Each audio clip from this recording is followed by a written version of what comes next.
Hello and welcome to Lockwood Game State. Today we are going to be looking at the upcoming City of Ash box for Age of Sigmar, but we're going to look at it from a different perspective. So it looks like a really good set for Warcry.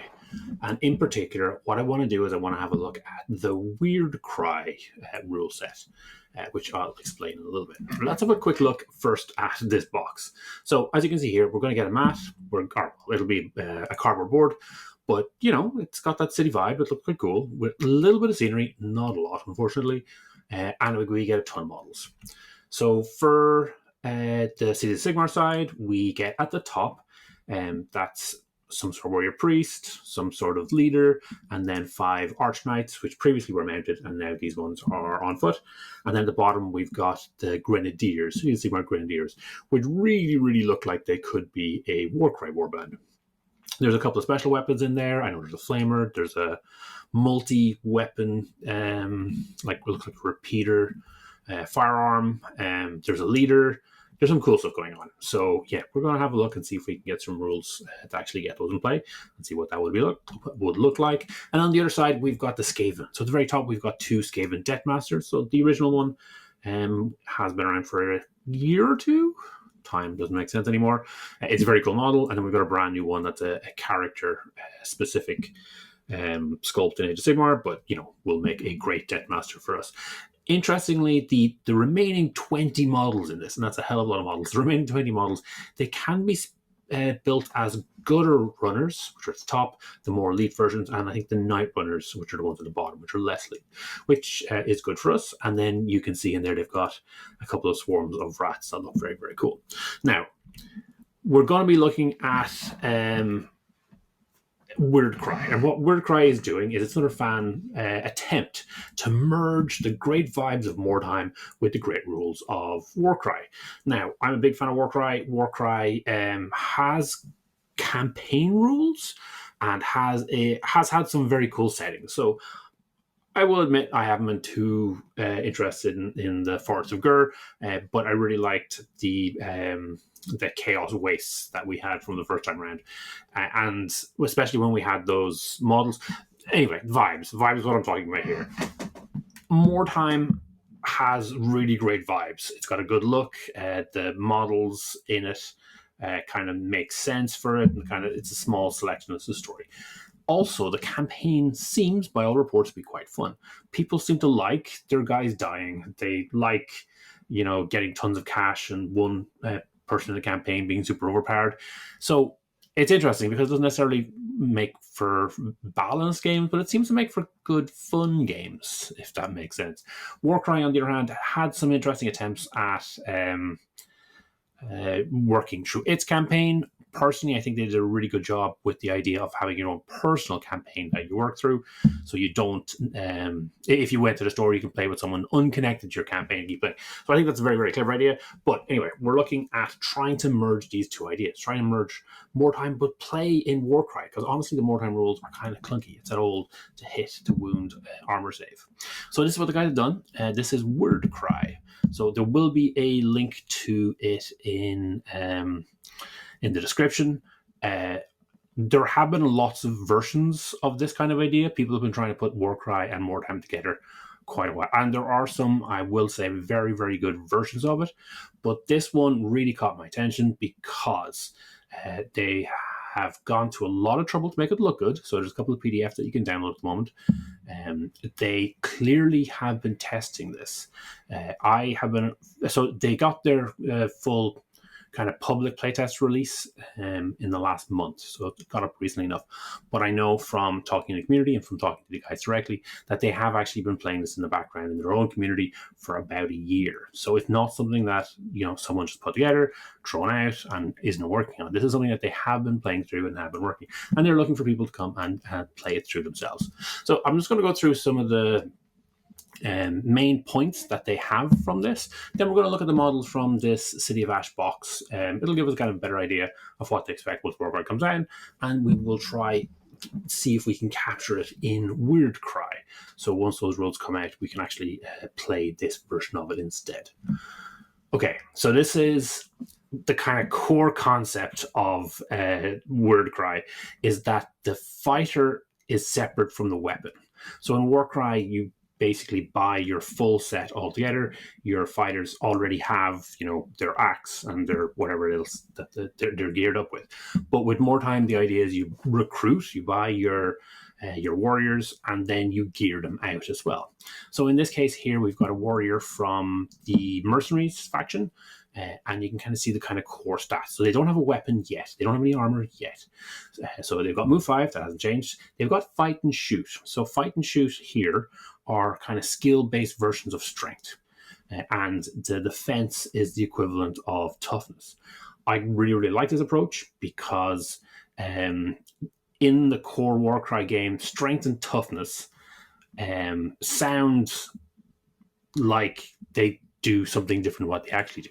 You compare them and they actually determine your hit scores, which is quite interesting. Now, I mean, conceptually, it doesn't really matter, but I like this idea. And splitting the shoot and the fight makes sense because we're going to have separate profiles for the melee and the range weapon if we want to. So we can have fighters that are really good at shooting but not so good at fighting, or vice versa, or whatever we want to do. Defense also means conceptually that you can have an elf who mightn't be considered very, quote, tough, but might be really skilled at evading blows and defense. So conceptually, it kind of makes sense. Anyway, we haven't really diverged much from here. The bigger change here is they've added in a new stat called Bravery. Here you can see it's a 5+, so they just roll a dice. On a 5+, you pass. This merges in with some of the Mordheim concepts and allows some additional elements to it. We don't have any rune marks. Rune marks were very cool. The skull dilemma certainly sabotaged it slightly, but honestly, in this particular version, having text traits does make a little bit more sense, especially because we're not interested in printing thousands of cards for it. If someone wants to change this into Spanish and have Spanish versions of it, they can do that instead for themselves. All right, we have an ability in here again, so this is linked into Warrior. It isn't necessarily going to be powered by those rune marks. We just know that Warriors have this one. Anyway, we have a fighter now. This is another change that I quite like. So with the shoot and defense, they actually have it set up so that those 3 rows in the middle, the greater, equal, and less, those are the core Warcry rules. What they've added in here is if you are twice or greater than the defender, then you actually crit on 5s. So it's a little bit of an advantage if you manage to double it out. And then if you're at the other end of it, you don't get the crit at all. You're actually going to hit on 5s and 6s rather than critting on 6s and hitting on 5s. So I think it's a nice little touch. It gives a little bit more value for those higher, what would have been strength or what would have been toughness values, because sometimes the value is lost when you're going against weaker targets. I like this. Hopefully we'll actually see this turn up in Warcry. I might end up in a situation where I actually playtest it and find it causing problems, but I doubt it. It looks good. Weapons. So this is one of the first things you're going to be gearing your guys with. As you can see, the rules here are very similar to what we expected. You've got the name, range, number of attacks, the damage. We don't have strength because strength obviously is captured in that weapon skill. And then we've got a bunch of special rules, which isn't something we've seen in Warcry yet, but we have seen in Kill Team. In Kill Team, a lot of the weapons have special traits, and those traits have special rules associated with them. So it's just a little bit of a way to kind of give a little bit more narrative our mechanical interest to kind of differentiate between different weapons. We don't necessarily need to know what they do, but just that we've got a bunch of weapons. We buy those weapons and then we give them to our guys. Now, obviously, you want to just give your guys the best weapons they can, but that doesn't always make sense. So here you can see the list of weapons for mercenaries. Getting them a dagger is going to be cheap. Maybe getting a mace or club for only 5 gold. If you want to kit them out with a greatsword, that's going to be 35 gold. So that's, it's going to be a little bit harder. If you want to give them heavy armor and a shield, that's 60. When you actually play through the games, you are going to have an opportunity to get more gold. You are going to have an opportunity to get some skills, get some XP, and kind of level up your characters. Because, as you progress through the game, you want to kind of make your fighters a little bit more interesting. This is kind of often be a dilemma through many of these kind of narrative campaign games, because often if you win, you get more stuff, and, that is what it is. Now, the flip side is, there is always a chance of death. Your guys can die. As you can see here, if one of your henchmen, so not your hero, if one of your henchmen dies, there's a 1 in 3 chance that they're just gone. And with your heroes, this is a snippet of a large list. So from, so you're all 2d6, an 11 or 12, so it's a relatively small chance. It does mean your fighter is just dead. If you get a 13 or 14, they might die, but if you pay to have a surgeon, they might survive. And then there's a couple of negative traits that will kind of pick up. These traits are interesting because obviously they've got a bunch of negative effects, but if you get too many of them, I think the heroes can take 3 in total. If you get a 4th, then they are going to die. So there's always an element of risk. You're trying to get more guys, you're trying to get more gear, you're trying to get them more experienced and level them up, but there's always a risk you can lose them. We also have a system for XPing up. If you spend XP, it can go into either increasing your stats, which is very cool, or giving them talents, which is, I find, super, super interesting. So with the talents, you are able to give them extra abilities, extra traits, extra reaction. So, really, really fun stuff that you can kind of play around with. Now, at the moment, from what I can see in the rules that they have, you don't get any abilities when you start. But I probably would house rule that in. So maybe give your hero 2 and give 2 of your other, or leader 2, and then 2 of your other heroes 1 each, just to kind of, start them out. All right, so that's Wyrdcry. That's the concept of it. As you can see, the guys have done a lot of work on it. Definitely check it out and see what you think, and then maybe an opportunity to play it and give it a bit of a reaction and give them some feedback. All right, out of this box, though, we have 2 potential warbands that we want to look at. So the first up is, and would go into the Mercenaries. So if we were to take this and play it in Warcry, we would take these as Mercenaries. Mercenaries, they've got a few different options that they can pick with. In this case, I've gone for Huntsman, which will increase the shoot characteristics of the Marksman. So I'm probably going to get some of those Grenadiers as Marksman by 1, and then Wealthy Patrons. So basically, we're just going to get extra gold. That'll hopefully let us afford more fun stuff, because I think if we're going to be using those Arch Knights, it's going to be expensive. First character we have is one we're going to make our captain. So captain's got great stats, and we'll give him a sword, we'll give him some throwing daggers, we'll give him some light armor, and we'll give him a shield. All sound good. There isn't any option yet to have a panther, but I know in Mordheim there is an option to have a hunting dog or something similar. And I suspect that is something that will eventually get added into the Wyrdcry pack. So hopefully we'll see that eventually.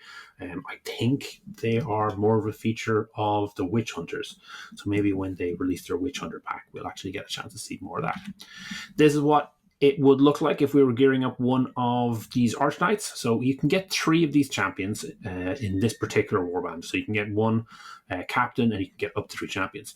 The champion is kind of needed for the Arch Knight because only the champions are allowed the heavy armor. It's a little bit harder to use, I guess, a little bit more fancy, a little more expensive. This will make them super chunky. As you can see, it'll give them an extra 2 defense, so that'll bring them 5, and then the shield on top of that's going to bring them 6. So they are going to be pretty hard to actually wound because of that. They have a sword, and that parry build trait actually gives them an extra +1 when they're in melee. Now, they're only going to be rolling 3 dice with a 2-3, so it's maybe not a great damage profile, but they should be super chunky, and if we can give them some fun abilities, that might be more effective. We don't just have to make the Arch Knights as champions. We could also take the leader from the Grenadiers. I'm not quite sure from the picture exactly what she's wielding, but it looks like a pistol, and she might have a second pistol in that holster. I'm not quite sure. I can't quite see what it is. So I've got for double pistols here, and the pistols would basically normally roll 2 dice, but you would roll 3 dice when you're doing a dual wield. Then, there's a bunch of fun stuff going on with the rest of it. So we might have a choice over how many or which way we go with champions.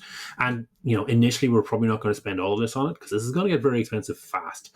These are kind of like end setups. But if we're playing from this box, it might be fun to give us a little bit more cash and just kind of play what we have.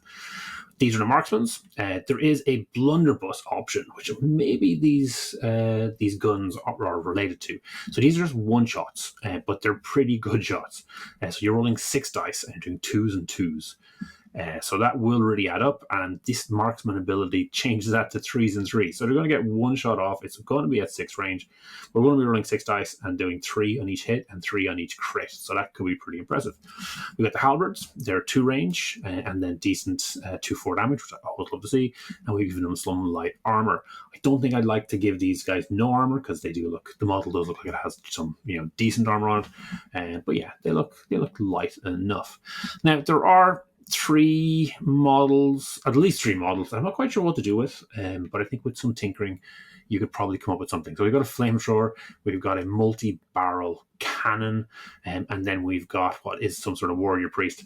I believe the warrior priest is due out at some point in the Wyrdcry pack. I can see they're working on the background, and I think it'll end up being, what do they call them?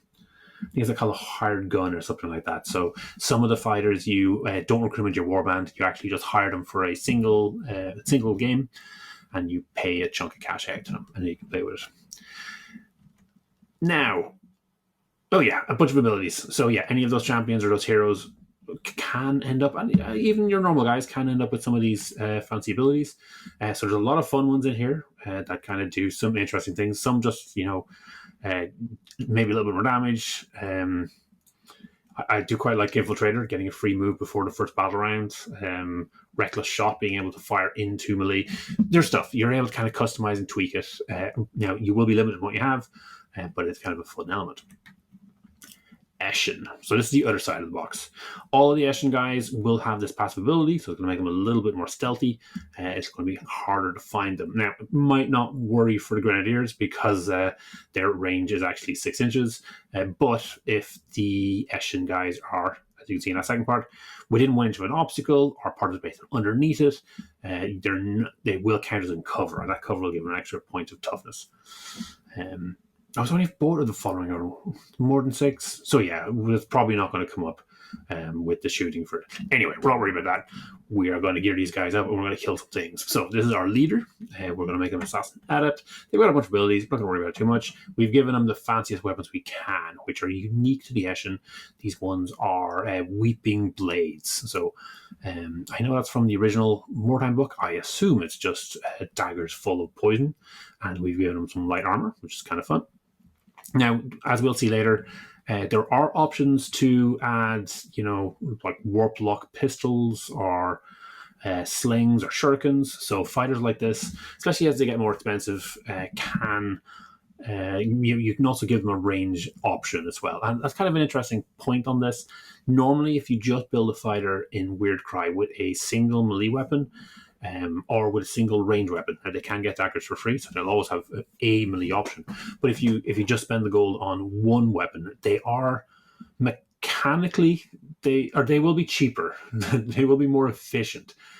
But that's kind of one of the fun things as you kind of expand out and get more gold, and being able to buy them more stuff isn't very efficient, but it is very cool, and it does make it for a lot of fun on the actual table once you roll it out. So giving this guy shuriken might be something you do down the line, but initially you probably want to avoid it. We can have 2 Black Skaven. So Black Skaven are, in this case, going to be the gutter runners, so slightly more efficient ninja rats. As you can see, we have the option here between our... I've given us the option between Weeping Blades and the Fighting Claws. The Fighting Claws are basically a less good version, I would say, of the Weeping Claws. Because, we are going to need to cut some points to make it all fit. But we're off to a good start. And we've got, with those 3 models, we've got some pretty dangerous ninja. These are Night Runners, so these are cheap guys. We are only going to giving these guys swords and daggers. Now, the options that they have are probably a little bit more limited because the lower level guys, the table for weapons you can give them aren't always as good. But in this case, swords and will be a little bit better than a dagger. And if we give them a second of one of these items, it will change the attack from 3 to 4. So having 2 weapons of the same type, if they're both one-handed, will, as you can see in these models, will let you get an extra attack dice head, which is kind of good. We do have a couple of other options in the kit. I couldn't really make out everything because there does seem to be a lot of options. But the sling, I know, is a very, very popular option in Mordheim, and we do have that option here. We have shuriken, throwing stores, and the last one is a grappling hook. Now, in the Wyrdcry pack, it does have mention of grappling hooks to let you, as an item, to basically let you scramble up and reduce your climbing. So basically, you can climb higher, you can climb faster, I guess. So yeah, you could do this at that, or you could maybe try fit it in as a different weapon. Use the throwing or use the sling stat, maybe the throwing star stat with the grappling hook, and kind of treat the grappling hook as a weapon. So you've got options like that. But anyway, we have more places we can go with these models. What I'm saying. Then we've got the giant rat. So in this case, these are more rat swarms, and honestly, these are more bomb rats, which I think is more of a Necromunda thing than Mordheim, but looks fantastic in this. So I'm super, super happy to see it. So in this case, giant rats are an option. They come for 20. They have a bite pre-built in, so you have to worry about weapons. I would just add in the Kaboom ability, which is from Tick from Warcry. So we have the ability there. We are playing Warcry on the table, so we are good to go with bomb rats. Now, outside the box, an Eshin Sorcerer is one of the options, and obviously we have this beautiful model that we got in the Scale Type box and recently came out. You can see for the last few weeks I've been painting some miniatures from the Spearhead box, and similarly there are rat ogres as an option. Now, these rat ogres are, again, one of those hired guns. So these are ones that you'll only actually bring in for a single. So if you've got 50 gold left over, you can hire yourself a rat ogre. And the rat ogres have a lot of special rules, including stupidity. So, they might not be as reliable as you like, but you can see there, they are pretty fast, they are pretty tough, they are pretty scary. So, yeah, outside of this box, I just wanted to show off my pretty model and, point out that the rules for Wyrdcry does have that option. Right now, there are just the 4 books. So they've got the core rules, which is I'd like to say, a simplified, tidied up version of Warcry, just the kind of raw essence of it. The campaign book then talks about the weapons, the trading post, how to XP up your guys, what to do at the end of a battle, and basically everything that's kind of surrounding the campaign. And then they've got 2 warband packs. So they've just got it for the mercenaries, they've just got it for Clan Eshin. So they've been play testing these a lot. I know they've gone through some iterations with the other warbands from Mordheim, and that's what their goal is here. They're looking to get all the more Mordheim warbands in, so you can do this kind of customizing. So if you're a fan of something that is brand new and only AOS, maybe Ossiarchs, you may not find something that will necessarily mix it in, that will fit in this rule set, but maybe you will find something for that will suit. Anyway, the concept, I love the idea of it. I love the idea of separating the fighters from the weapons. It just gives you a lot to play with, and the campaign then becomes, I think, a little bit more interesting because you're kind of focusing on getting your guys gear and then hoping that they don't die horribly, and then XPing them up and getting more abilities and unlocking stuff. And that can be a lot of fun. And I love the Warcry campaign rules, but, I think they could do a little bit more. So check out this. I said I would link it.